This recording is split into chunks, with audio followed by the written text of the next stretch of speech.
അപ്പോൾ എല്ലാവർക്കും നമസ്കാരം.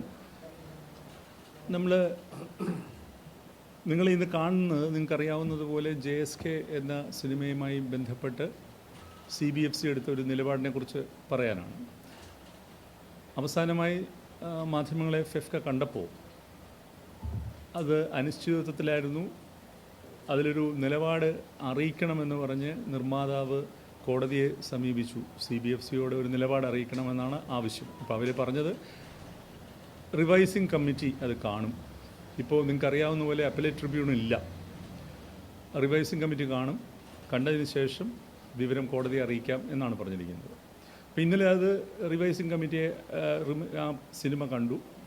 ഇതുവരെ കൃത്യമായി രേഖാമൂലം അറിയിപ്പ് കിട്ടിയിട്ടില്ല. പക്ഷേ കോടതി ഇന്ന് ഉച്ച കഴിഞ്ഞാണ് കേസ് പരിഗണിക്കുന്നത്. ബഹുമാനപ്പെട്ട ഹൈക്കോടതിയിൽ അവരുടെ തീരുമാനം അറിയിക്കും എന്നാണ് നമ്മൾ മനസ്സിലാക്കുന്നത്. പക്ഷേ ഇന്നലെ സിനിമയുടെ സംവിധായകനുമായി ഞങ്ങൾ ദീർഘമായി സംസാരിക്കുകയുണ്ടായി. ഈ സിനിമ കണ്ടതിന് ശേഷം ഈ കമ്മിറ്റി അംഗങ്ങൾ സംവിധായകനെ കണ്ടിരുന്നു, സംവിധായകനുമായിട്ട് സംസാരിച്ചിരുന്നു. അവരുടെ ഒരേ ഒരു ആവശ്യം ആ കഥാപാത്രത്തിൻ്റെ പേര് മാറ്റണം എന്നുള്ളതാണ്. അവർ ആ സിനിമയെ വളരെയധികം അഭിനന്ദിച്ചാണ് സംസാരിച്ചത്. വളരെയധികം സാമൂഹ്യ പ്രസക്തിയുള്ളൊരു സിനിമയാണ്. വളരെ നല്ല രീതിയിൽ സംവിധാന മികവ് പ്രകടിപ്പിക്കുന്ന സിനിമയാണ് എന്നൊക്കെ അവർ പറഞ്ഞതിന് ശേഷം അവർ പറഞ്ഞത് ഈ പേര് മാറ്റണം. ആ പേര് മാറ്റുമ്പോൾ സ്വാഭാവികമായിട്ടും ആ സിനിമയുടെ ടൈറ്റിൽ നിന്നും ആ പേര് മാറ്റേണ്ടി വരും. കഥാപാത്രത്തിൻ്റെ പേര് മാറ്റുമ്പോൾ സ്വാഭാവികമായിട്ട് അതും സംഭവിക്കുമല്ലോ. അപ്പോൾ അതിന് കാരണമായി അവർ ചൂണ്ടിക്കാണിച്ചത് സമാനമായി ഇതിനു മുമ്പ് 2 തവണ ഇത്തരം സംഭവങ്ങൾ ഉണ്ടായിട്ടുണ്ട്. ഒന്ന് നമുക്കറിയാവുന്ന പോലെ മലയാളിയായ പത്മകുമാർ എന്ന സംവിധായകൻ്റെ സിനിമയിൽ ജാനകി എന്ന പേര് മാറ്റി ജയന്തി എന്ന അദ്ദേഹത്തിന് മാറ്റേണ്ടി വന്നു. മറ്റൊന്ന് ശ്രീ വിവേക് അഗ്നിഹോത്രിയുടെ ഒരു സിനിമയാണ്.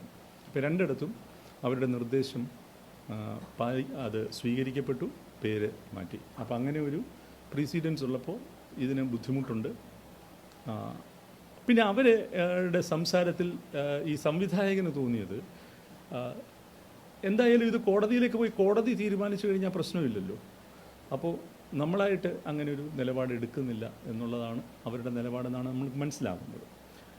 പക്ഷേ ഇവിടെ സങ്കടമായിട്ടുള്ള 3-4 ചോദ്യങ്ങളുണ്ട്. ഒന്ന്, ഈ സിനിമയുടെ ട്രെയിലറും ടീസറും CBFC ക്ലിയർ ചെയ്തതാണ്.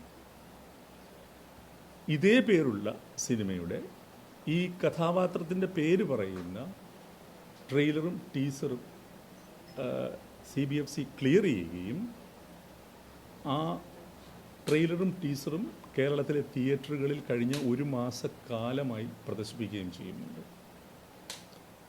അതിനകത്ത് എന്തെങ്കിലും കമ്മ്യൂണൽ ഡിസ്ഹാർമണി ഉണ്ടായതായിട്ടോ ഒരു ക്രമസമാധാന പ്രശ്നം ഉണ്ടായതായിട്ടോ നമുക്കറിയില്ല. അപ്പോൾ ടീസറിനും ട്രെയിലറിനും ഒരു മാനദണ്ഡം, സിനിമയ്ക്ക് മറ്റൊരു മാനദണ്ഡം. എത്രത്തോളം ആർബിട്രറിയാണ് ഈ സംഗതി എന്നുള്ളത് നിങ്ങൾ തന്നെ നോക്കുക. സിനിമാറ്റോഗ്രാഫ് ആക്ട് പറയുന്നത് 5B പറയുന്നത് a film shall not be certified for public exhibition if in the opinion of the authority competent. ആ വാക്ക് വളരെയധികം പ്രസക്തമാണ്. കമ്പീറ്റൻ്റ് ആയിട്ടുള്ള ഒരു അതോറിറ്റി ആയിരിക്കണം എന്ന് പറയുന്നുണ്ട്. Authority competent to grant the certificate the film or any part of it is against the interest of the sovereignty and integrity of India, the security of the state, friendly relations with foreign state, public order, decency or morality, or involves defamation or contempt of court, or is likely to incite the commission of any offense. ഇതാണ് ഇതിലെ close. അപ്പോൾ മാനദണ്ഡം ഇത്രത്തോളം ജനറലാണ്. അത് എന്താണ്, ഇപ്പോൾ ഉദാഹരണം പറയുകയാണെങ്കിൽ എന്താണ് ഒരു കമ്മ്യൂണൽ വയലൻസ് ഇൻസൈറ്റ് ചെയ്യാൻ സാധ്യതയുള്ളതെന്നുള്ളത് ഈ കമ്മിറ്റിയുടെ മാത്രം തീരുമാനം. വളരെ സാമാന്യവൽക്കരിക്കപ്പെട്ട ക്ലോസുകൾ മാത്രമേ നമുക്ക് നിയമത്തിലുള്ളൂ. അത് വ്യാഖ്യാനിക്കേണ്ടത് കമ്പീറ്റൻ്റ് ആയിട്ടുള്ള ആധികാരികതയുള്ള ഒരു കമ്മിറ്റിയാണ് എന്നാണ് നിയമം പറയുന്നത്. ഇവിടെ നമ്മളുടെ സംശയം ഇത് വ്യാഖ്യാനിക്കുന്നവരുടെ ആധികാരികതയെക്കുറിച്ചാണ്.